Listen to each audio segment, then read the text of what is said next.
This is the What's Next podcast, Houston's #1 platform where I invite creatives to share their journeys and give us a depiction of their visions. Most importantly, the last question I'll ask is, what's next? Jeremiah 29:11 says, "For I know the plans I have for you, declares the Lord, plans to prosper you and not to harm you, plans to give you hope and a future." Dear John, the iconic legend Quincy Jones said, "To know where you came from makes it easier for you to get where you're going." Sean Diddy Combs said, "Everyone has challenges and lessons to learn. We wouldn't be who we are without them." If 2018 and the last 6 years taught you something, it's that anything is attainable with the right focus and determination. Continue to build. Continue to promote your vision. Continue to inspire creativity and make more creatives. In closing, Nas said, "No idea is original. There's nothing new under the sun. It's never what you do, but how it's done. The first chapter of your vision's movements is done. However, you're still a visionary. Peace and blessings. John Ross."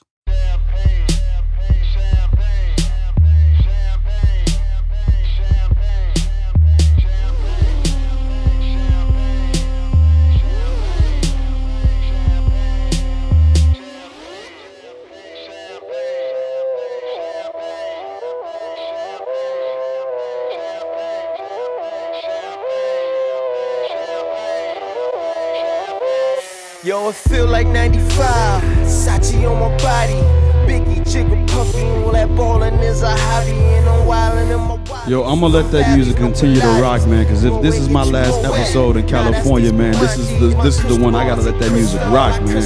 I got to let that music rock. LA, Pomona, right? Pomona, California. Oh man, this it feels good to be out here. Man. Yes. It feels good to be out here. Listen, this is episode number 31. Okay, and as I'm thinking about this episode, I'm just grateful that it was this exact episode that you're on, because your birthday was on the 31st of August. Amen. Yesterday. Yes. And there are 31 days in August. This is episode number 37 of the What's Next podcast, a production of Still Visionary, Inc. And before we get started with the episode, what I've been doing while I've been out here in Cali is I've been allowing my guests to introduce their social media handles before I do.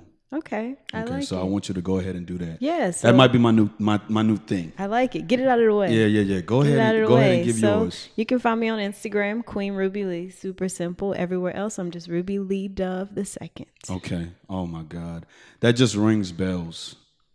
The Thank second, you. it The rings second, bells. yes. Rest in peace, John Ross Dike the second. And my name is John Ross Dike the first. You can follow me on Instagram and on Twitter, at John Ross Dike and still_visionary. If you would, connect with me on LinkedIn, subscribe to my YouTube channel, like my fan page on Facebook, and visit my website at stillvisionary.com. The last time we were sitting this close together, we were wrapping up a film. Yes. In Houston, Texas, home, sweet home. I want to start off, if I don't get a chance to say it again in this episode, I want to start off by saying that your progression has been one that needs to be filmed. I'm super proud of the artist that you were then and the artist that you are now, Boss. In a way, I've always idolized your come up. I've always idolized your come up, and I knew that as frequently as I sent the episodes, if I ever got a chance to get you on the podcast, I wanted to sit with you for however long, okay, Yes. and talk to you, get your story, and just vibe with you, because it's been a long time. I mean, The last time, like I said, I've seen you was what was it, 2014 maybe? 2014. 2014. God. So how are you?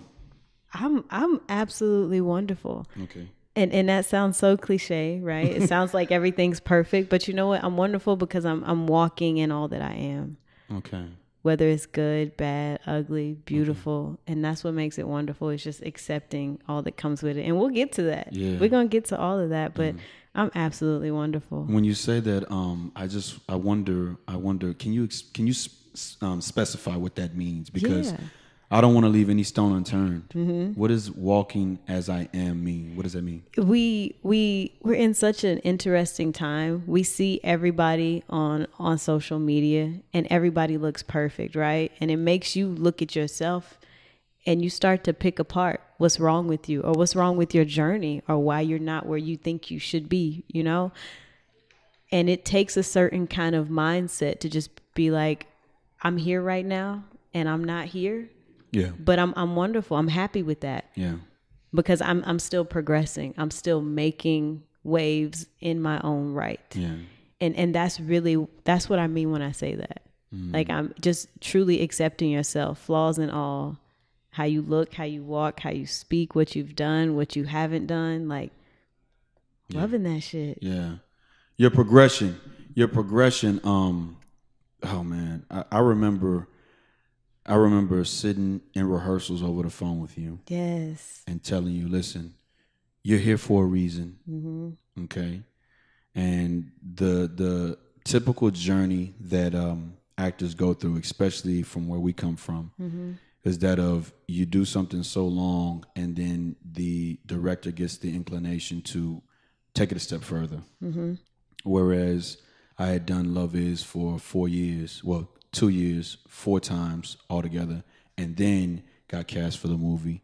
You auditioned and got the cast. You got casted for the movie. Yeah. And I remember telling you, you're here for a reason. There's a reason why you have that spot, and embrace it. You know what I'm saying? And just to see how you audition sometimes now on your Instagram, and not to have seen any projects, but to know where you've gone from then to now is just, like I said, man, it's just it's remarkable. Oh my to gosh. say the least. That was tough for me at that time. Yeah. And you really helped me through that. Yeah. Like dead serious. You helped me. That was my very first film. Yeah, you know what I'm saying? I was fresh off of a deployment. Yeah. Like, oh my gosh. You And see, when I say remarkable, I mean that because I'm getting chills right now because then and now you imparted gems to me that kind of made me a better artist, made me a better actor. And those gems will remain between us. But I mean, I was just, I'm indebted. Yeah. Really. I just, sometimes of course, I don't have any secrets from my wife. So I've expressed, some things that we in rehearsal and just like that, I've expressed that to her.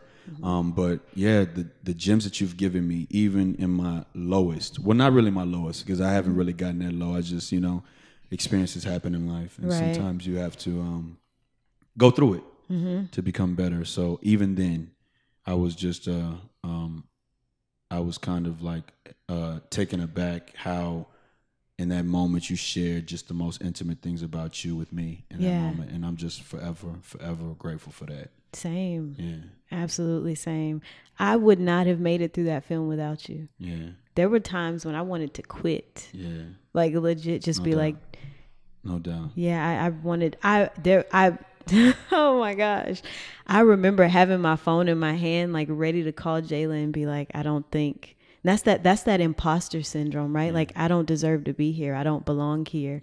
Even after the film dropped, and I've never shared this with anybody. If I did, I probably shared it with you and nobody else, but I don't even think I shared it with you that when the film dropped, I was like, I feel like I ruined that movie, so I don't want to watch it. Yeah. Like, that's how insecure I was at that time. Yeah. So I'm just, oh my God, I'm so thankful for growth. Yeah. 5 years of growth is real. Yeah. Oh God. So this is what I want to do. I want to take a look at it. Yeah. I want to take a look at it. Let's look at it. Say the city again. Pomona, California. Myself, by the way, of Houston, Texas. This is the last scene that we did in Love Is. This is circa 2014? Yes. This is circa 2014. You're watching and listening to episode number 31 of the What's Next podcast, a production of Still Visionary Inc., and we'll be right back. I'm ready for the church house.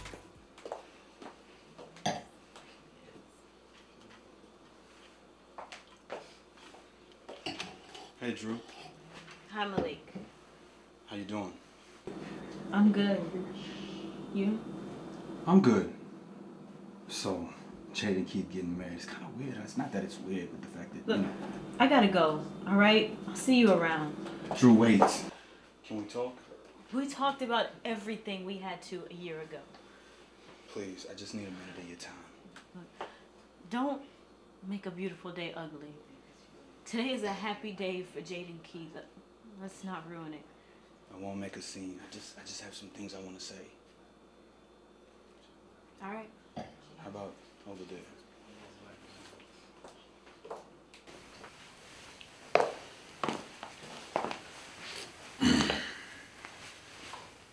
You look really beautiful. You were always so full of compliments. I think of you every day. I know it's been a while, but I think of you a lot, and I miss you. Don't. All right? Not here. Drew, no matter how hard I try, I cannot forget you.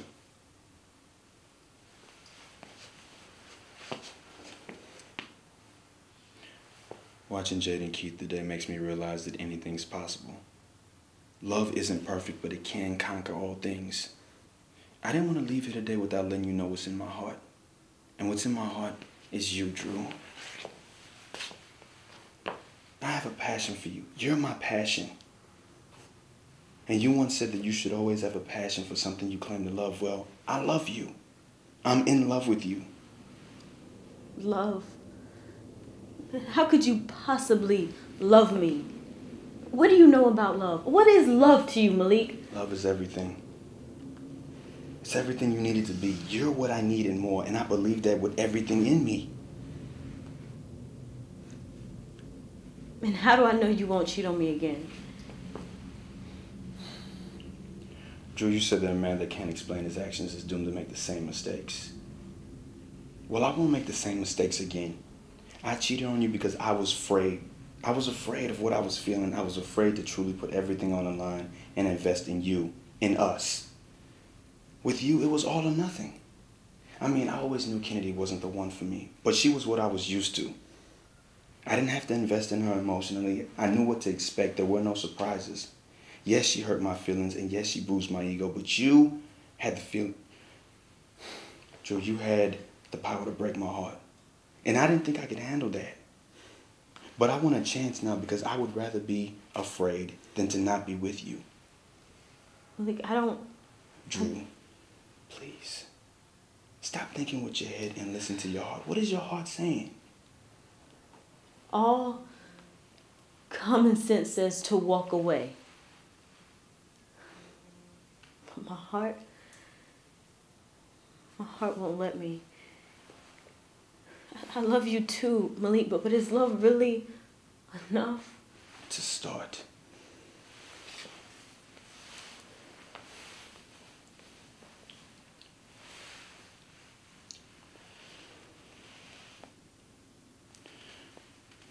So do you think love is enough?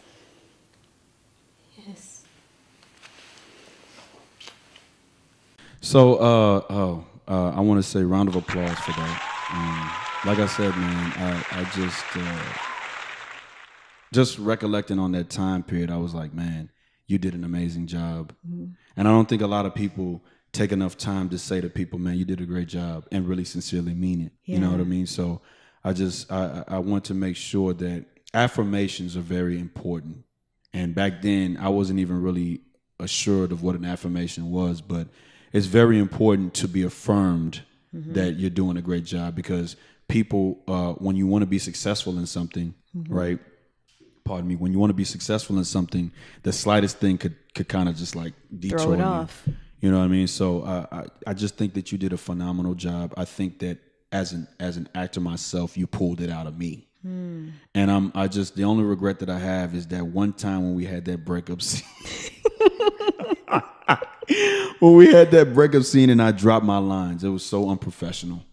But you went there emotionally. Yeah. And I remember just saying like, God damn, I messed it up. But I'm just thankful, man. So where did you first start? Where did you first start acting? I started acting in high school. Okay. I was in theater in high school, but then I stopped, right? Like I joined the military after doing a year of college. Okay. So I didn't touch acting. Okay. When I met you, as you knew, I was still in the military. Yeah. I had just come home from a deployment. That was the very first audition I'd ever been to, and I booked the lead role, and I was like, whoa, this is not what I was expecting. So you could say I've been acting since 2008, so it's been, what, 11 years? Yeah. God. And sometimes that's how it is. Yeah. When you're that dope, that's how it is. Just, you know, you hear those success stories all the time of where people say, you know what, I was in a coffee shop and I auditioned and I got the role. Sometimes that's meant for you. You know what I'm saying? What high school did you go to? I went to Kingwood High School. Okay, 59 North. Okay, I gotta make sure that the geography part. I just gotta know where everybody is from the city. Okay, so then, you know, you got deployed and then you came back. So in how much of the military kind of plays into your emotion when you get on? Oh my camera? gosh, you know what? It plays into it a lot because in the military, you're constantly putting on the face that you don't always want to put on, right? Like when you're walking around with an M4 in your hand and a 9mm on your side, and you 5'2" and 115 pounds. Yeah. I gotta look like I'm courageous. I gotta look like I'm brave and I'm not scared of anything. I gotta look like I'll put two in you if I need to, and not to, you know, make it like I have to look like that, right? But see, like you laughing, I laugh. It's real though. Like I can't walk around in that uniform looking like a chicken. Yeah. So, man, it translates so perfectly. But the one thing I take from the military into my career as a creative and as an actor is the hard work. Yeah.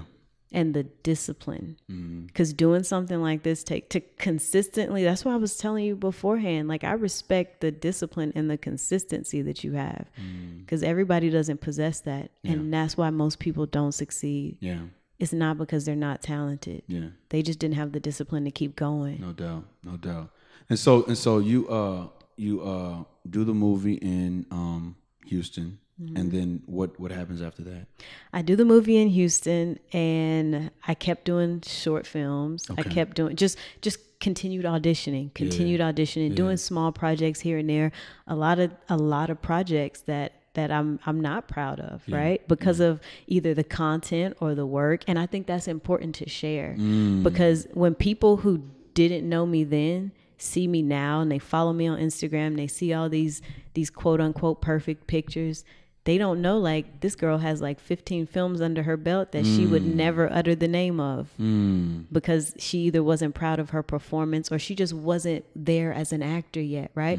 I'm just now in my journey to where I'll tell people, like, yeah, you can see me in this. Check me out right here. That took some guts and some hard work to actually get to a place where I could do that. Yeah. So just kept auditioning, eventually ended up signing with an agency. Okay.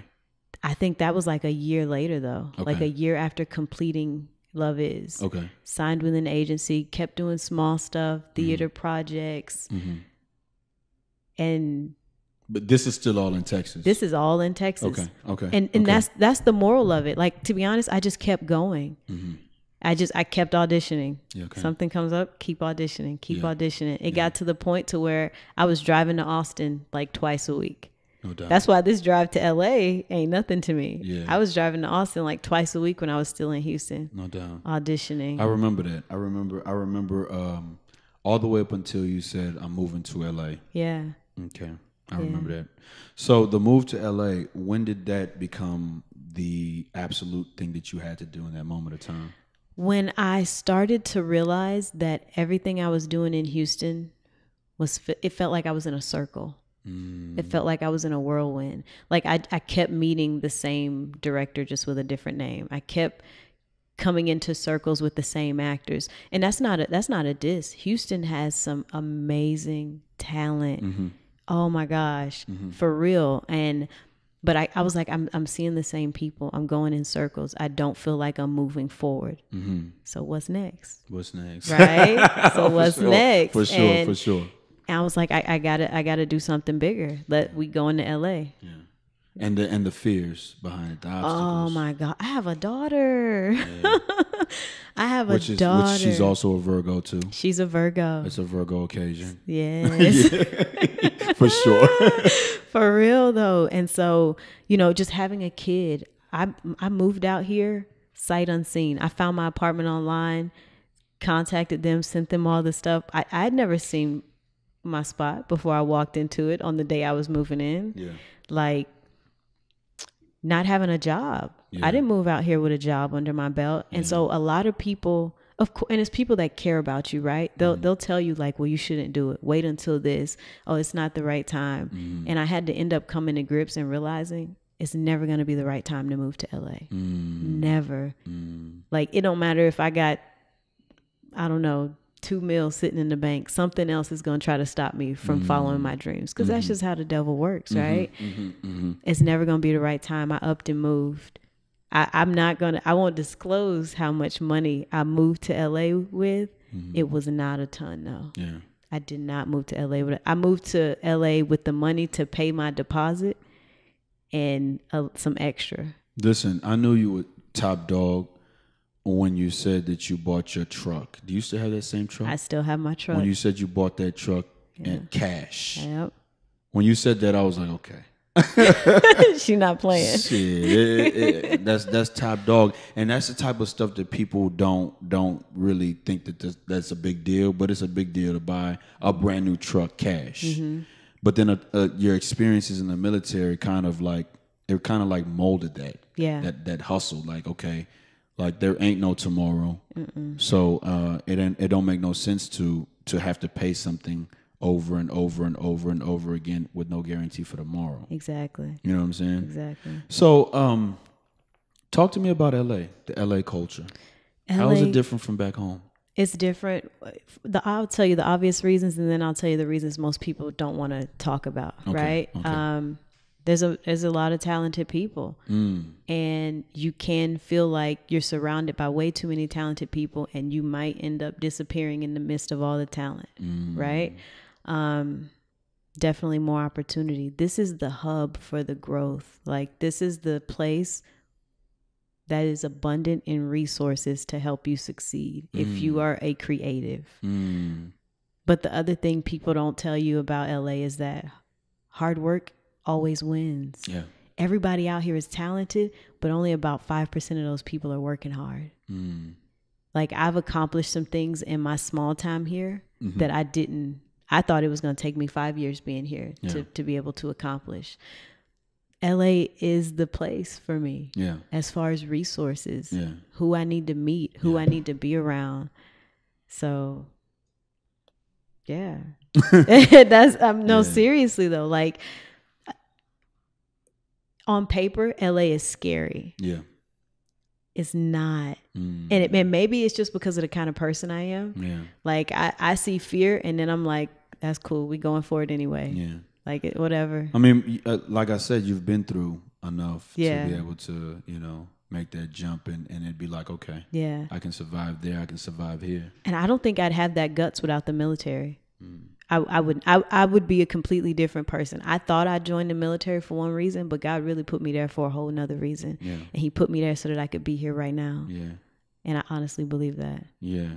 So, but the thing is, you're not only out here just as an actor. You do your own thing on the side. I do. Okay. I do. So I before I came to LA, I met my now husband. Okay.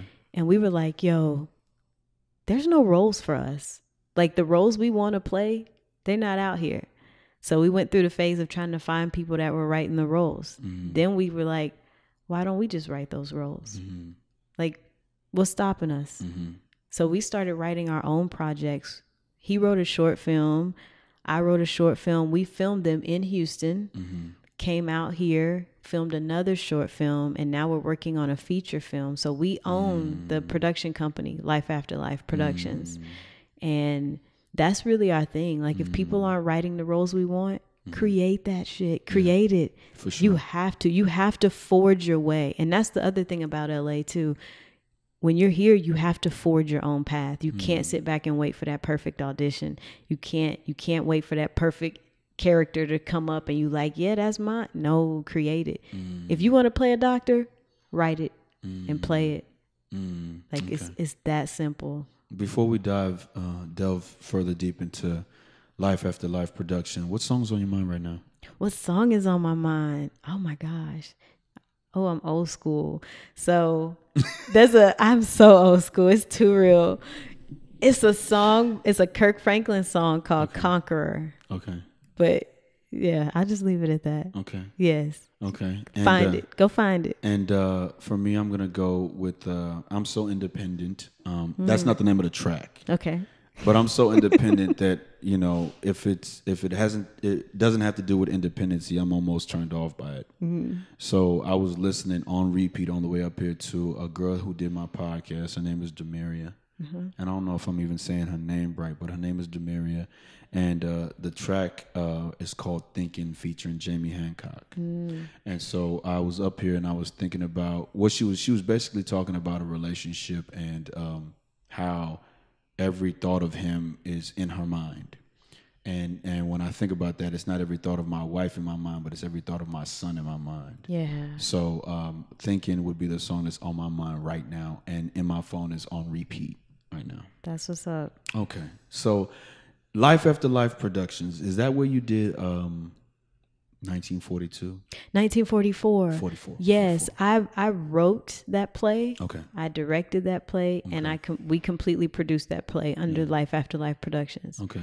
Yes. And what was because I remember seeing it. It was out here. Yes. Okay, I remember seeing it. And like I said, I mean, I've always had the inclination to, I got to do it by myself, but to see you do it, the way you did it, I was just like, man, this girl right here is just powerful, is what I said to myself. And I was like, damn, she is just really just getting it. She's really just really, really getting it. And so, yeah, man, talk about it. What was it about? It's based off a true story. A lot of people don't know who George Stinney Jr. was, but he was a young boy that was falsely accused of killing a young girl, and he was put in the electric chair as a child in 1944.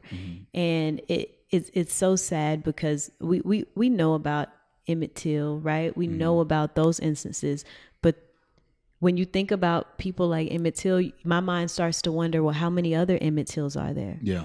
What other stories did we not get the opportunity to know about and get the opportunity to honor those people that, you know, went through what they went through? And George Stinney, unfortunately, was one of those young boys.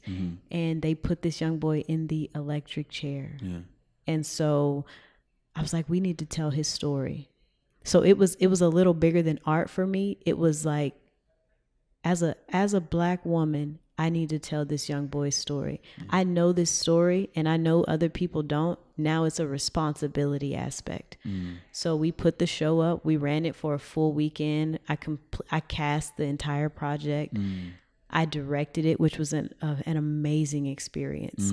It was so amazing, JR. And I want to do it again. I want to bring the show to Houston and I want to bring the show to Atlanta because it shouldn't stop just here. So that is one of my 5-year goals. Okay. It's coming. Okay. Yes. So how do you get the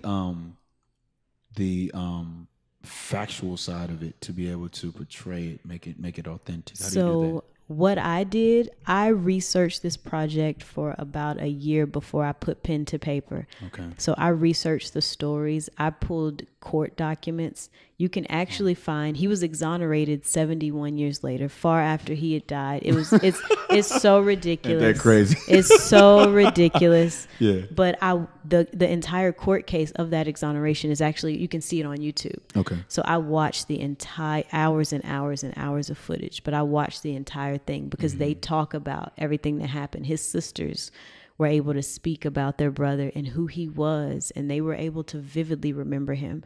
And I used all of it. I used the information. I actually had the opportunity. One of my actors got in contact with the prisoner that was in the cell with him before he was walked to what they called the death chamber at that time. And So, I mean, just being able to speak to people from that time. Ironically, around the same time I came up with 1944, someone was doing a movie about it. And I think the movie's still out. And the producer had actually reached out to me and was like, how do you know about this story? He was like, you're so young. How do you even know this story exists? He thought that his initial thought was he thought I was biting off of his project. He thought I just came across his project and was biting off of it. And I was just as shocked as he was. But then I was also like, that's kind of dope that you see me. You found me. You recognize me, right? And ended up just being a respect thing. Once I started talking about the case and George Stinney, he realized like, no, she actually knows what she's talking about.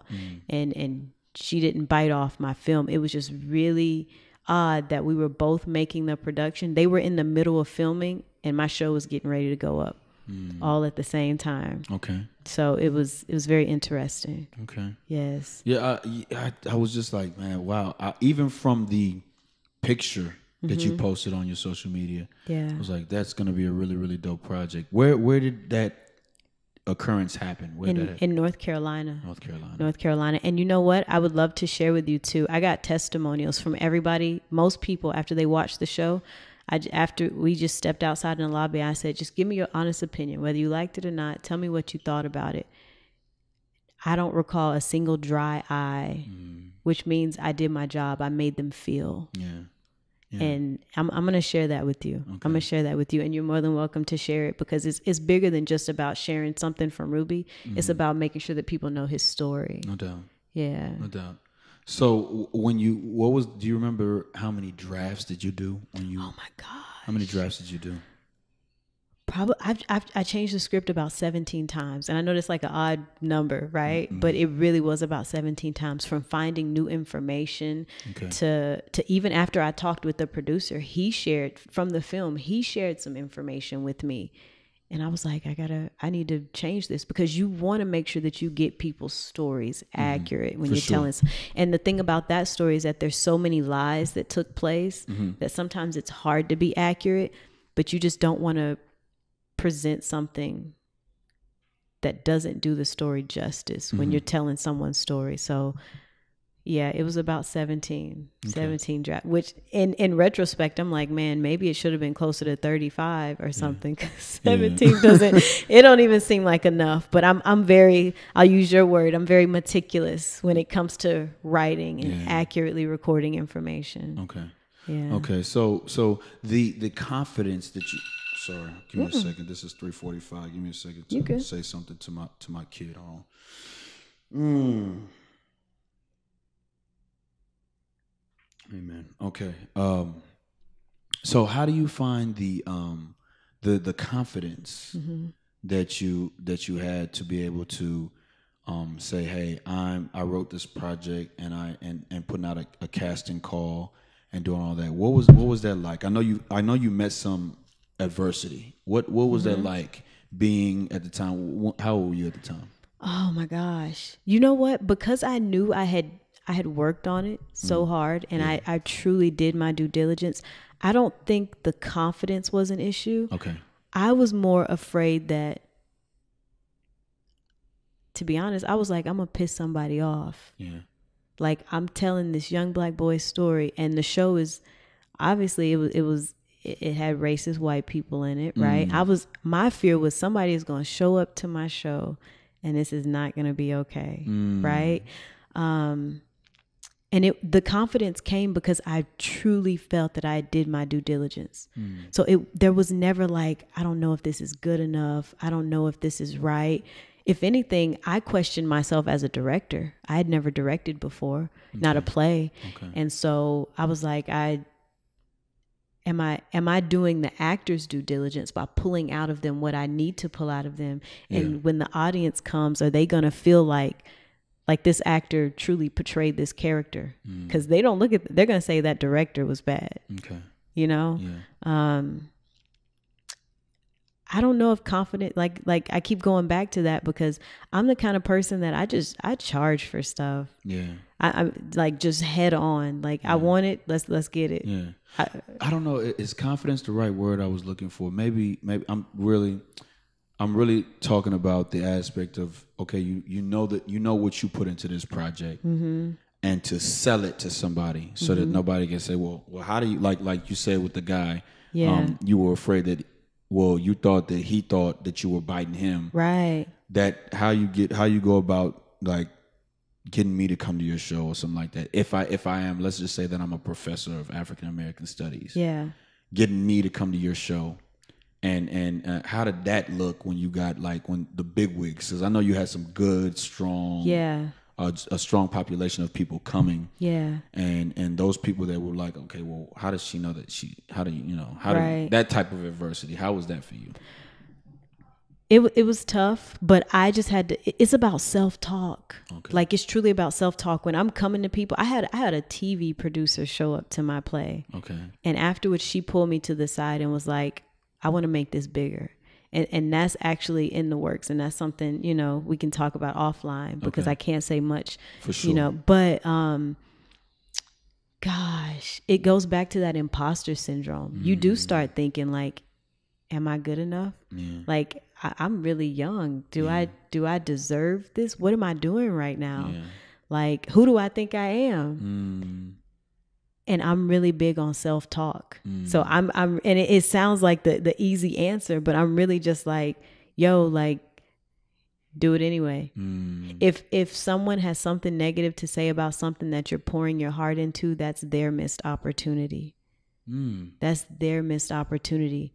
You're not doing anything wrong. You're not falsifying anything. So if I come up to you and you JR, producer of visionary, movements, and I'm like, still visionary. I'm so sorry. It's all good. Still Visionary Incorporated. I got you. I got you. Yes. But if I come up to you and I'm like, yo, JR, I got this play and I really need you to come see it. It's telling an amazing story. And you like, well, who do you think you are to tell this story?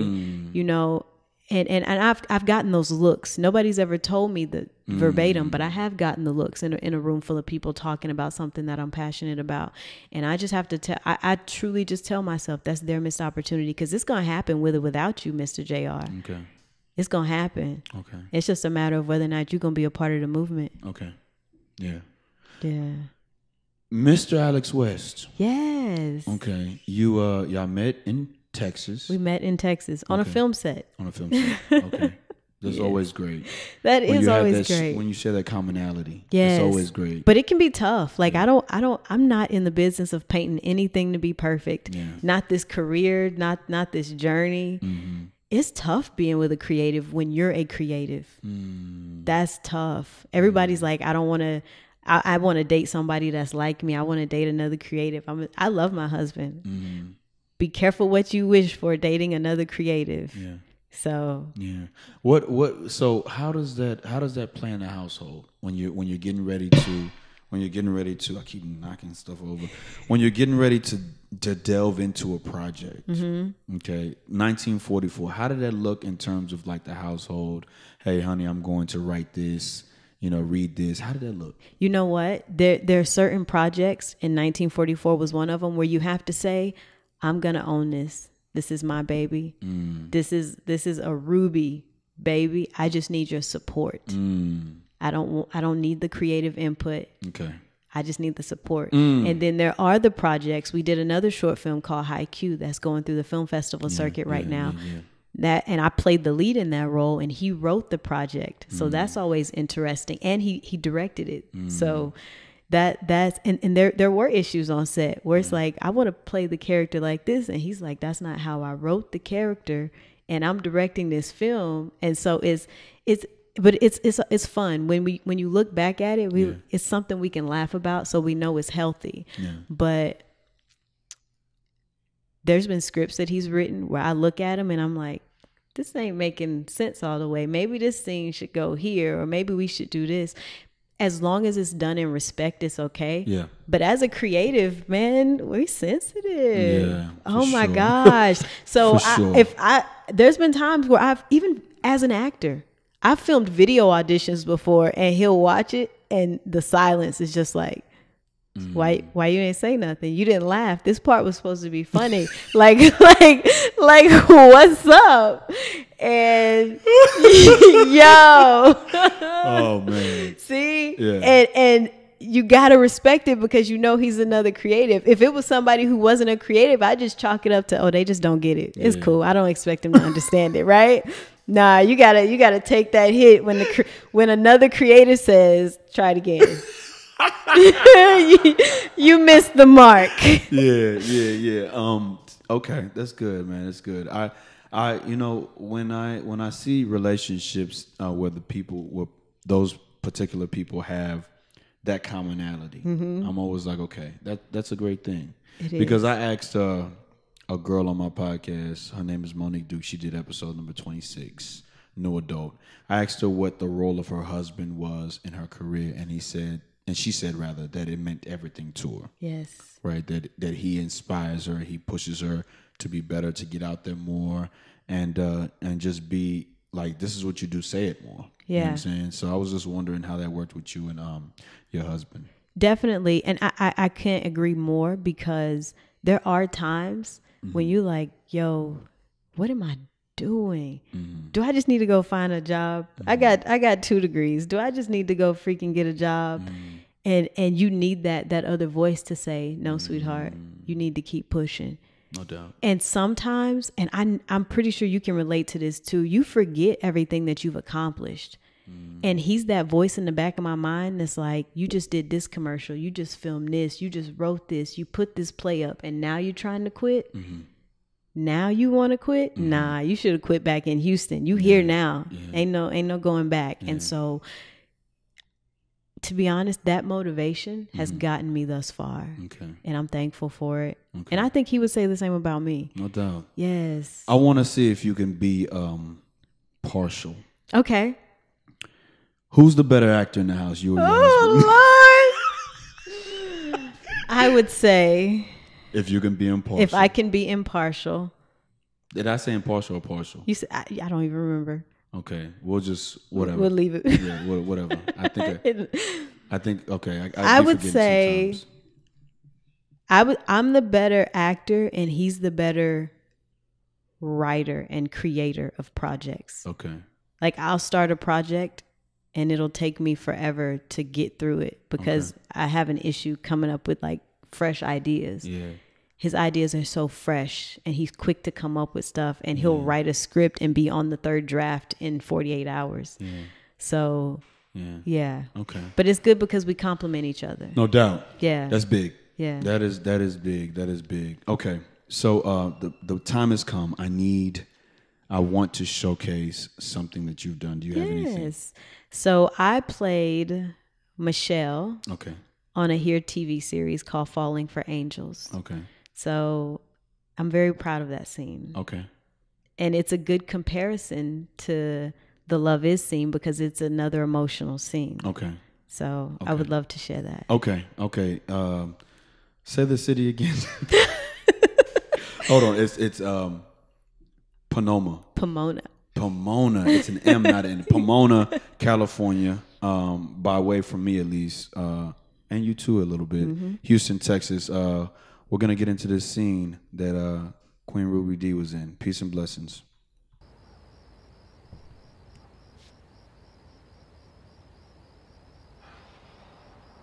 What's your problem? Your Uncle Walter called me.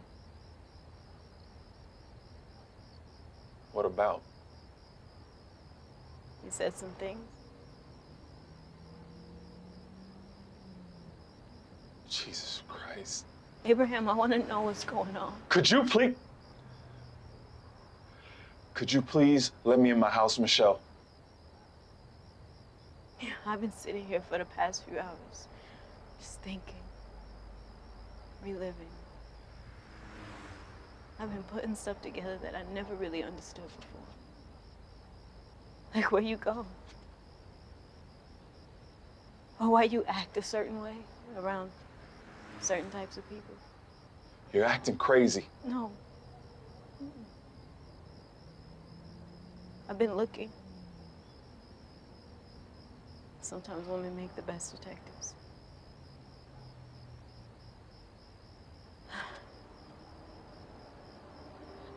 and I found a condom in your gym bag. Abraham, are you sleeping with a man? It's not true, Michelle. Tell me. Just tell me. Are you putting me at risk? I can't handle this right now.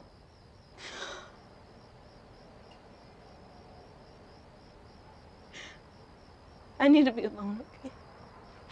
Go. Okay, round of applause on that too. Before you explain the scene, okay, the casting and all of that, all of the details or whatever, I want to say I forgot that you graduated, and congratulations on that. Thank you. Okay, when you said that, I was like, you did graduate. Congratulations. Thank Because I you. remember I was just like, man, congratulations on that, because that's big. Thank you. That is a big thing, especially when I know you've seen some acting money. Yeah. And to finish that process of your life off is a big thing. Yes. So I want to say congratulations on that. Okay, so High Q. Okay. Okay. Talk about it. Yeah, so that's a short film my husband and I created. Okay. For Life After Life Productions. Life After Life Productions. And the premise is it's a young girl who's having issues in school, and she's having issues financially, so she starts selling drugs. Okay. But it's almost like it's a fun, like, hip movie, very today. Okay. If that makes sense. Yeah. That movie was interesting in that it was the first project that I played the lead that my husband wrote and directed. Mm-hmm. Yes. It was interesting. Yeah. I'm gonna leave it at that. No, it was truly a wonderful project though. We had the opportunity to actually fly an actor in from Houston, Tanya. Okay. We had the opportunity to fly her in. We had the opportunity to cast and truly just give full female crew and set. I got to say that. Okay. I remember that. That was I should have big. said that first. That was big. Yes. I remember that. Yes. The only male on the set was my husband. Okay. So that was a big deal as far as representation. Mm-hmm. Females from all walks of life, all colors. It was so beautiful to see. Yeah. So beautiful to see. How long was it? The short film, how long did it take us to film it? And how long did it end up being? It's a little under half an hour. Okay. And I think we filmed it in 2 weekends. Okay. 2 weekends. Okay. Yes. All right. Okay. Well, and it's in the film. It's in the film festival circuit right now. So it's making its rounds. Yes. Okay. Yes. So you can't really. Well, you've seen that piece. Yes. Well, this piece you just saw is the Here TV series, Falling for Angels. Okay. Now tell us about that one. Gotcha. Okay. But you know what? That's that Virgo it's still vibe. Good though. It's because good. you just roll with it. Now tell us did. about the Here TV series. Yes. Yeah. Okay. That was the first film project I got cast for here. Okay. Yes. Okay. And it was a film I actually auditioned for another role, and you can find the TV series. I think it's on Hulu. Okay. So I auditioned for another role, which was the best friend, which you'll see if you check out the full episode. Mm-hmm. And they called me and said, we actually want you to read for the wife, which was a bigger part. Mm-hmm. I read for it. They cast me. Very emotional scene. She finds out that her husband is not only cheating with her, but he's cheating on her with a man, which, I mean, in especially in the film, her culture, that it cut a little deeper, right? For the character. And so the scene that you saw was right after she finds out, and this is her first confrontation with him. And it was I had to dig a little deep, right? That's not something I've experienced. And it was definitely eye-opening, and I learned something about myself as far as how deep I can really go into a character. And that's really why I wanted to share that one, because that was a turning point for me. Okay. I was like, yo, I can do this. Yeah. I got this. Yeah. Okay. Yeah. Yo, so today is September the 1st, and again, happy birthday, happy belated birthday, happy birthday. Really, I'm not gonna say belated because it was just yesterday. Yes. And I'm grateful that it is, in fact, that it is episode 31 that we got on, seeing that you were born on the 31st. But happy birthday again. Today is September the 1st, 2019, Labor Day weekend, and we have 121 days left in 2019. This is a different question from what's next. Yeah. Okay. What do you hope to attain in those 121 days? Whew. I plan. God, there's so much. Okay. There's so much. In the next 121, right? That's how many days? In the next 121 days, my goal, I just want to impact someone's life. Okay. Positively. Okay. That's truly what it is. I recently found a nonprofit. Okay. So I'm working on launching that, and like that, and it's really that simple for me. I really just want to, it's not like I want to get booked in this and I want to get cast in this. Like, no, I really just want to, if I can go out this year knowing that I helped somebody some way by whether it was something I said or did, then like I'm happy with that. Okay. Legit. Okay. So let's shift gears a little bit. Okay. You've given us the ball side. I want to talk about the artist side. Yes. Okay. What is it like for you as a creative and an actor to submit an audition and then you're walking into audition for that role? What is it like? What are you going through? How do you prepare? It's scary. Okay. It's scary because I'm going to tell you what goes through my mind, and I'm going to tell you what I learned from it. Okay. So when you get an audition, in your mind, you're like, I want to make this character perfect. And when you're walking into that room or when you're hitting send on that video audition, you're like, is this character perfect for the writer, for the director? Like, is it perfect? Is this right? Are my choices okay? So it's truly fear. But then you get this calmness if you're prepared, because preparation definitely matters as an actor. You get this calmness in that I prepared and I did the best I could. So now I really can only do what I know I prepared for. Yeah. What I know I can do. I gave up trying to create the perfect character, and instead I started trying to make my characters more real. And truly pull myself into the character. Okay. Which I think as actors sometimes we get told is not okay, right? Okay. Like you got to keep it separate. Okay. And I've learned that like it doesn't always have to be separate. Okay. But yeah, it is scary. It's very scary. Okay. But it's fear that you can feed off of. All right. And what is the other part that you said? The other part is what I learned from it. Okay. Which was being okay creating something and being comfortable and vulnerable enough to show what you've created as this character. Like, so what? Somebody wrote this character with something in mind. You read it with something in mind. You molded it with something in mind. So you go in there and that's really what they want to see anyway. They want to see that you've made this character your own. And when they see that you're comfortable doing that, that's what makes them comfortable putting you on a set. That's what it is. No, it's true though. They don't want you walking into the room unsure of the choices you've made. Okay. They want to know, like, this person made a choice that I've never seen before, but they were confident when they made that choice. I can see them on a set. I can see them working with a director, and that's what they want. Okay. I've booked gigs where I didn't even know all the lines. Yeah. Because I was confident in the choices I made. Okay. Yeah. Did that answer your question? Yeah, it did. Yeah? Okay. It did. Listen, I just feel like, first of all, I want you to know that this is every feature that I've had on the podcast and on this Labor Day weekend that I've been out here in 2019 has been female. Of the four, you and Asia are actresses. Okay, both from the state of Texas. Kayvon is a screenwriter who's opened up to the aspect of doing anything she can. Yeah. And Janae is a flat out hustler. Okay. So it's been a theme. I've had all women on the podcast who are from the state of Texas, okay, and moved out here. If you are, if a girl is coming from Kingwood High, that's where you went, right? Kingwood High, and she has the inclination to become an actress and not necessarily follow the path you followed, but she wants to be an actress, and she knows she's given insight that the only way that can be done is in LA. What advice would you give her, and how would you tell her she needs to begin to do that?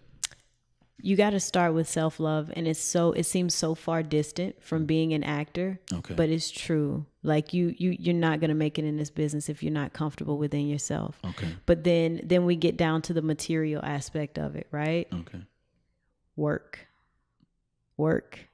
find the work, make the work, create the work. Like it has to, you when you combine the self-love with the work, you're going to get that confidence, because not only do I feel good about myself, but I'm actually putting in the work. And I literally just posted about this today. It's so crazy. And I was saying, everybody that's successful in anything, it's never because of talent or money or gender. It's always because they just persevered. So I would tell that young girl, keep going. So what, they didn't want you on this last project. So what, somebody didn't like your script. Keep writing, keep going, keep doing it. Whether you in Texas right now, whether you in I don't know, anywhere. I'm in Cali right now. Okay, right? I'm in Cali right now. Come on, Cali. It's my first time in California, man. And what do I need to do? Oh, man. Find the work. Find the work and get around the right people. Yeah. And if you're surrounded by negative people, you got to separate yourself ASAP. Yeah. You have to. But now I'm understanding your question more, though. So let's say, you got a young Texas girl. She just moved here, just planted herself in LA. What do I do next, right? What's coming up? Get on the right platforms. Okay. And just literally everything is outlined. Is it easy to find the wrong platforms out here? It can be. Okay. It can be. There's a lot of fraud in California as far as people wanting to take advantage of you creatively. Right. And so they'll put you in situations or tell you to do certain things. And I'm not even talking about what seems obvious, right? Just small things like, oh, I'm working on this script, watch out for the BS. That's all I'm going to say. Watch out for the BS, because it's here. Everybody wants to be somebody, and a lot of people here are pretending to be somebody that they aren't yet. And so you just got to watch out for those people, but get on the right platforms. Make sure that you're following the basics. Make sure you got your headshots. Make sure you got your footage. I would not have moved out here without footage. Like, and that's what I tell anybody. If you're an aspiring actor, don't move to LA. You have to be an actor. Be an actor already. No doubt. Be an actor already. Already have the resume. Already have the footage. Come out here. You got to come out here ready to swing. I didn't start in LA. I grew in LA. And you got to start somewhere. And obviously this don't count if you already living and you born and raised in LA, but most people aren't. Don't start in LA. Has LA become that city where a lot of people are moving to for the opportunity? It is. Okay. It's so saturated. But my women of color, this is our time. This is our time. Everybody's been opening doors for us. We just got to walk through them now. No doubt. We literally just have to step through the door. Whether that means creating your own opportunity or linking up with somebody that has that opportunity, you got to create that. You got to take advantage of the moment that we have right now. People of color, they want us. Like if anybody has been wondering whether or not they should move to LA and they got all the materials, they're already an actor, this is the right time. No doubt. This is the perfect time. I've sat across from people in audition rooms. I've sat across from white women in audition rooms. And when they see a black person walk in and they can tell that they're auditioning for the same role as them, it's like, oh, I'm dead serious. They know it. They know it. And the fear is real. Yeah. And it's not a diss. I know amazing actors all around, men, women, all different colors. But there is that, they even know it. Okay. So when they know it, it's real. The fear is real. Take advantage. Okay. Worst and best project that came out of Life After Life Productions. Worst and best project to you. Worst. You know what? I don't have a worst. And I know that sounds so biased. Okay. But is not our very first project, Blood and Water, won 23 awards in the film festival circuit. Okay. Yeah, That's and big. it is big, and there was a lot wrong with that project. I'm gonna put an air horn under that. I hope you don't mind. I'm gonna put an air horn under that. Go ahead. Okay. Go ahead. Yeah, I got to. 23 awards is big. 23 awards, and like I said, there was a lot wrong with that project. I'm not trying to paint it to be perfect, but I learned from that project. We learned from that project. If I had to say the best project to come out of Life After Life, and maybe I'm biased, but I think it was 1944. Okay. Because it's the first project where I felt like we truly made people feel something.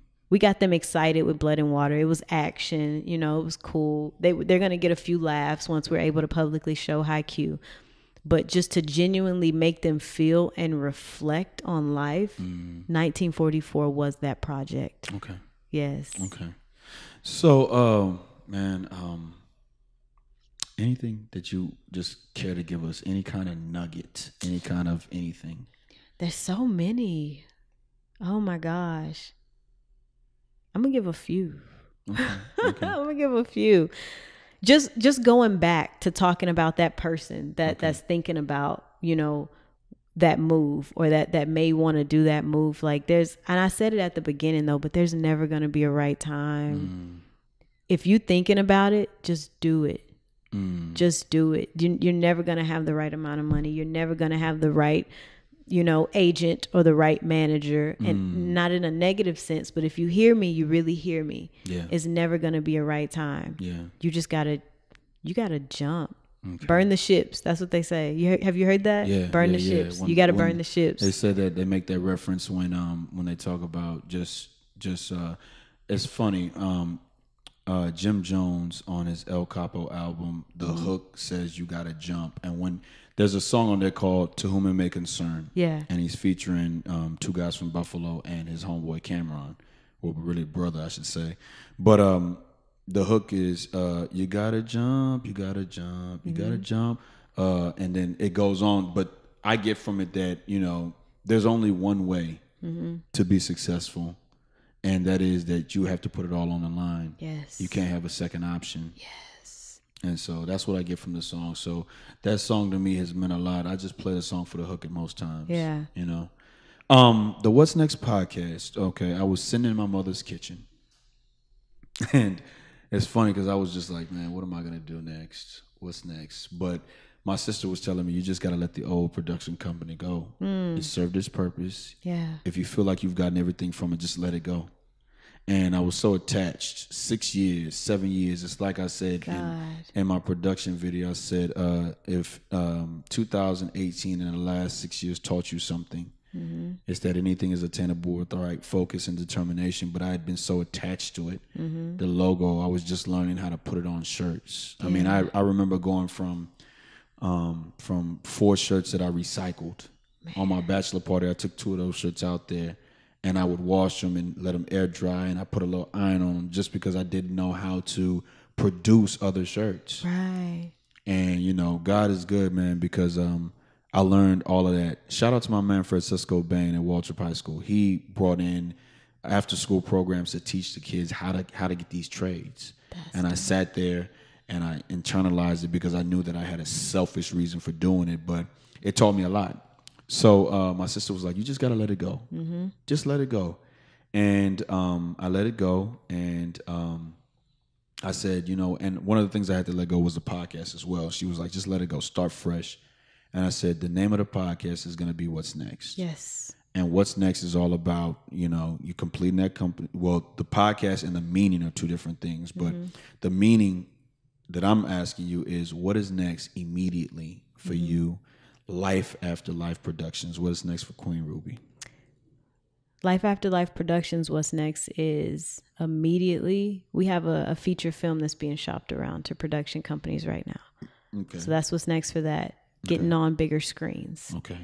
Personally, what's next for me is I have a platform, and it's not a huge one, right, in comparison to a lot of people, but I'm starting to realize the responsibility that comes with using that platform. Yeah.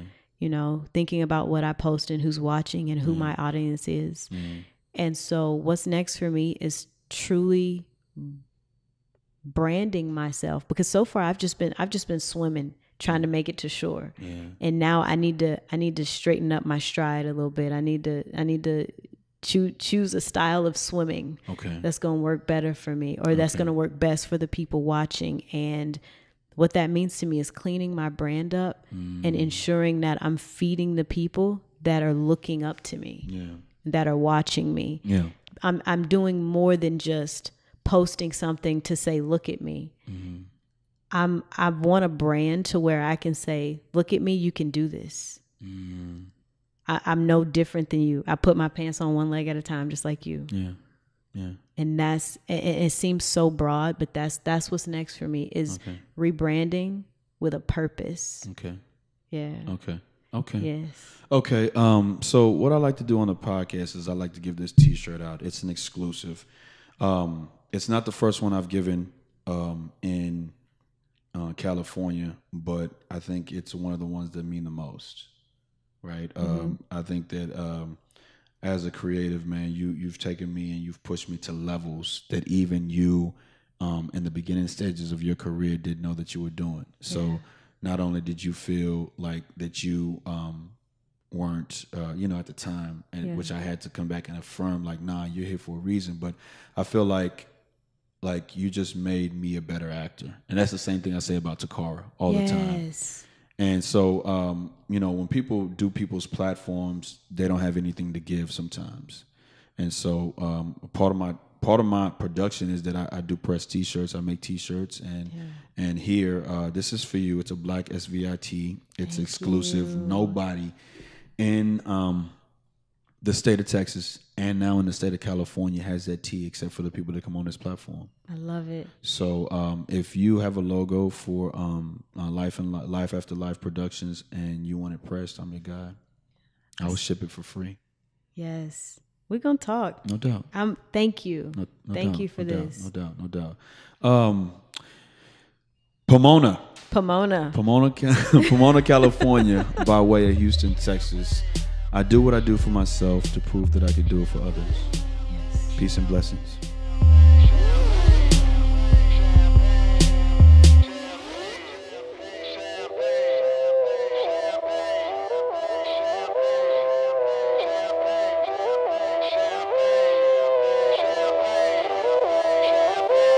Yo, it feel like 95, Sachi on my body, Biggie, Jigger, Puffy, all that ballin' is a hobby. And I'm wildin' in my wallies, and them valleys, no Pilates.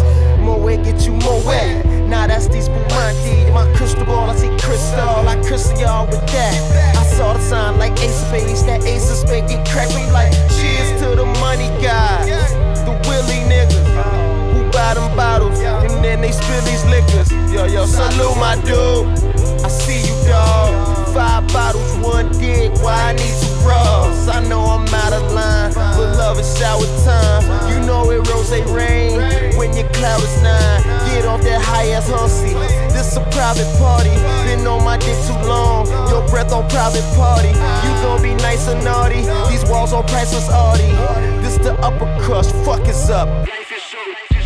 Over and done. Overdose. Yes, we